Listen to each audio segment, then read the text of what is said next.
बृहस्पति जी बोले, हे ब्राह्मण, आप अत्यंत बुद्धिमान, सर्वशास्त्र और चारों वेदों को जानने वालों में श्रेष्ठ हो।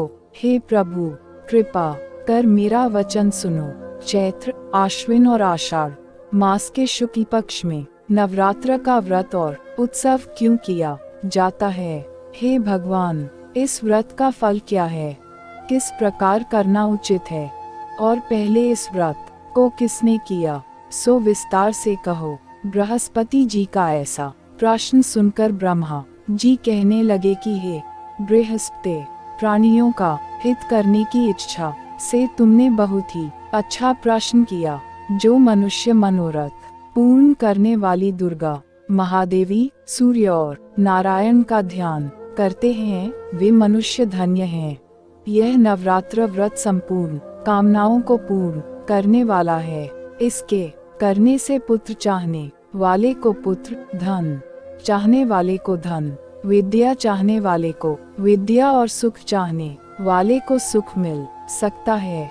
इस व्रत को करने से रोगी मनुष्य का रोग दूर हो जाता है और कारागार हुआ मनुष्य बंधन से छूट जाता है।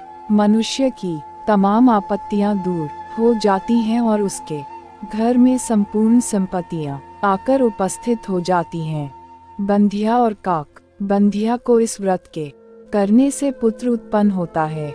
समस्त पापों को दूर करने वाले इस व्रत के करने से ऐसा कौन सा मनोबल है जो सिद्ध नहीं हो सकता?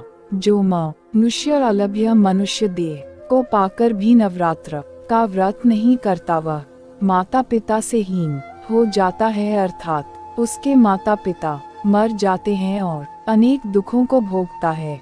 उसके शरीर में कुष्ठ हो जाता है और अंग से हीन हो जाता है। उसके संतानोत्पत्ति नहीं होती है। इस प्रकार वह मूर्ख अनेक दुख भोगता है। इस व्रत को न करने वाला निर्दयी मनुष्य धन और धान्य से रहित हो भूख और प्यास के मारे पृथ्वी पर घूमता है और गूंगा हो जाता है। जो विधवा स्त्री भूल से इस व्रत को नहीं करती, वह पतिहीन होकर नाना प्रकार के दुखों को भोगती हैं। यदि व्रत करने वाला मनुष्य सारे दिन का उपवास न कर सके तो एक समय भोजन करे और उस दिन बांधवों सहित नवरात्र व्रत की कथा करे। हे बृहस्पति, जिसने पहले इस व्रत को किया है, उसका पवित्र इतिहास मैं तुम्हें सुनाता हूँ। तुम सावधान होकर सुनो। इस प्रकार ब्रह्मा जी का वचन सुनकर बृहस्पति जी बोले, हे ब्राह्मण, मनुष्यों का कल्याण करने वाले इस व्रत के इतिहास को मेरे लिए कहो। मैं सावधान होकर सुन रहा हूँ। आपकी शरण में आए हुए मुझ पर कृपा करो। ब्रह्मा जी बोले, पीठक नाम के मनोहर नगर में एक अनाथ नाम का ब्राह्मण रहता था। वह भगवती दुर्गा का भक्त था। उसके संपूर्ण सद्गुणों से युक्त मनो ब्रह्मा की सबसे पहली रचना हो ऐसी यथार्थ नाम वाली सुमति नाम की एक अत्यंत सुंदर पुत्री उत्पन्न हुई। वह कन्या सुमति अपने घर के बालकपन में अपनी सहेलियों के साथ क्रीड़ा करती हुई इस प्रकार बढ़ने लगी, जैसे शुक्ल पक्ष में चंद्रमा की कला बढ़ती है। उसका पिता प्रतिदिन दुर्गा की पूजा और होम करता था। उस समय वह भी नियम से वहां उपस्थित होती थी। एक दिन वह सुमति अपनी सखियों के साथ खेलने लग गई और भगवती के पूजन में उपस्थित नहीं हुई। उसके पिता को पुत्री की ऐसी असावधानी देखकर क्रोध आया और पुत्री से कहने लगा कि हे दुष्ट पुत्री, आज प्रभात से तुमने भगवती का पूजन नहीं किया, इस कारण मैं किसी कुष्ठी और दरिद्री मनुष्य के साथ तेरा विवाह करूंगा।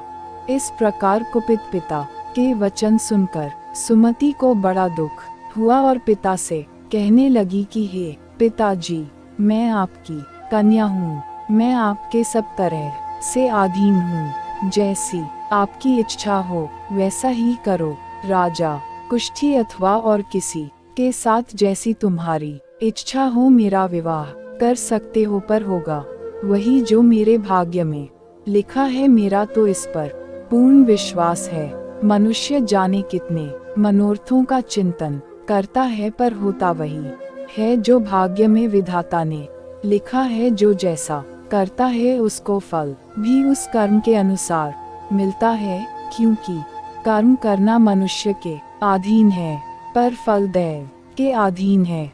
जैसे अग्नि में पड़े तृणाती अग्नि को अधिक प्रदीप्त कर देते हैं, उसी तरह अपनी कन्या के ऐसे निर्भयता से कहे हुए वचन सुनकर उस ब्राह्मण को अधिक क्रोध आया। तब उसने अपनी कन्या का एक कुष्ठी के साथ विवाह कर दिया और अत्यंत क्रुद्ध होकर पुत्री से कहने लगा कि जाओ जाओ, जल्दी जाओ, अपने कर्म का फल भोगो। देखे केवल भाग्य भरोसे पर रहकर तुम क्या करती हो।